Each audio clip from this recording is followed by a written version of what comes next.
Luther King Jr., Apple should stop exploiting laborers. Today is Martin Luther King Jr. Day, celebrating the inspirational leader who died fighting to bring racial equality to the United States. Since 2015, Apple has commemorated this holiday by replacing its homepage with an MLK photo and quote or reflection. This year's quote, "The time is always right to do what is right," is especially noteworthy, as Apple CEO Tim Cook evoked the same phrase in November 2013 when discussing Apple's social responsibilities as a business.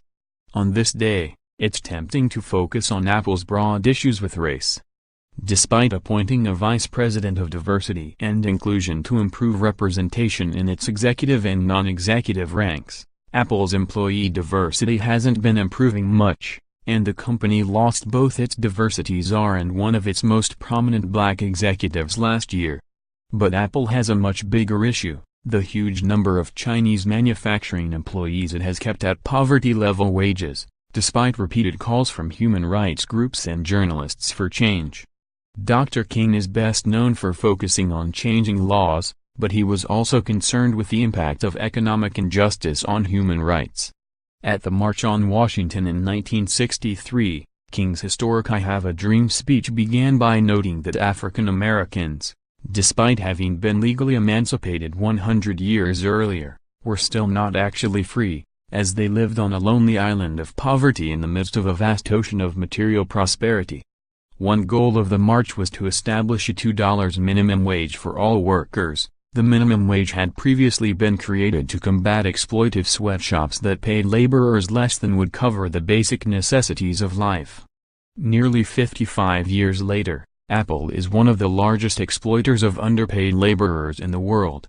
In the name of generating the biggest annual profit in corporate history and incredible, over 38%, margins, Apple's manufacturing relies substantially on poorly paid Chinese workers, except in countries such as India and Brazil, which require some domestic assembly to avoid punitive taxation. This is the reason virtually all of Apple's products are badged designed in California, assembled in China. Apple, the Chinese government, and key manufacturers Foxconn and Pegatron have cooperated to make this work on a hitherto unimaginable scale. Consequently, city-sized Chinese factories now exist largely to make Apple products, such that nearly every iPhone and iPad is produced under conditions that have been called slave-like. Over 50 years after King's call for a $2 American hourly minimum wage, equivalent to $15.88 today, China Labor Watch in 2016 reported a $1.60 average hourly wage for Chinese Apple manufacturing workers after deductions. They also face excessive overtime, overcrowded dormitory-like housing conditions, and other major concerns with compensation. More than battery gripes, processor concerns, and various innovation challenges, human rights issues are the key problems that make some people, even devoted fans, uneasy about Apple's products. It is no exaggeration to say that Chinese workers today live on Dr. King's lonely island of poverty, as they cannot afford to own the products they make. Despite its public-facing stance on human rights, Apple is all but unaccountable for these problems. When confronted, it treats the issues as its suppliers' responsibilities, and typically raises three "yes, but everyone can do better" defenses. Most companies manufacture in this exploitative way. Apple gets criticized more than any other company, and yet it also does more to improve than any other company.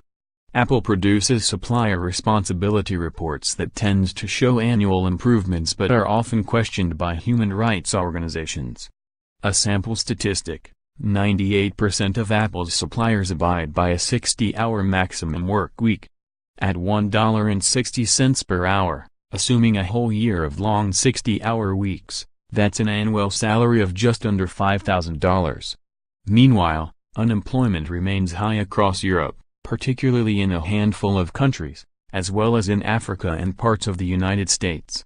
This isn't to say that Apple must open manufacturing plants in these places, but that an insanely profitable company espousing social responsibility could easily give more back to the communities that consume its products, or to radically improve working conditions and wages around the world. Some might question whether a corporation has any responsibility to be socially beneficial. Generally, the answer is number. The company is formed, perhaps explicitly, for the purpose of making a profit. However, if the corporation explicitly takes on a social mission or claims that it's working towards the social good, the answer is a clear yes. This particular company currently ends every press release by stating that its over 100,000 employees are dedicated to leaving the world better than we found it. Even when Apple was selling 1/4 as many devices as it does today, its internal and external messaging suggested that the company's mission was to make a huge positive dent in the world. Recently, Asimco pointed out that Apple likely sold 100 million iOS devices in the last 3 months, and that its App Store business is almost as large as the entire global movie industry.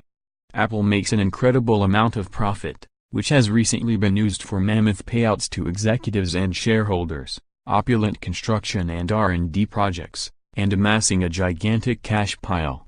These profits don't generally go to workers in the form of commissions, bonuses, or high wages.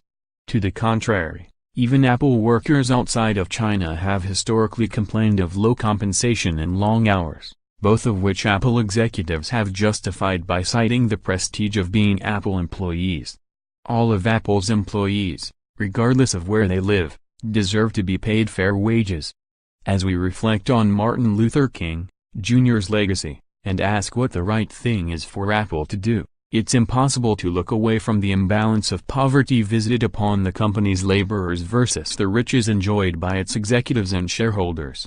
Rather than exploiting manufacturing cities full of Chinese workers, the time is right for Apple to address one of the central questions of its legacy under Tim Cook, whether the wealth being generated by its famous products is coming at the cost of many of its anonymous workers' lives. Now is the time for Apple, in MLK's words, to cash a check on behalf of its people, a check that will give us upon demand the riches of freedom and the security of justice.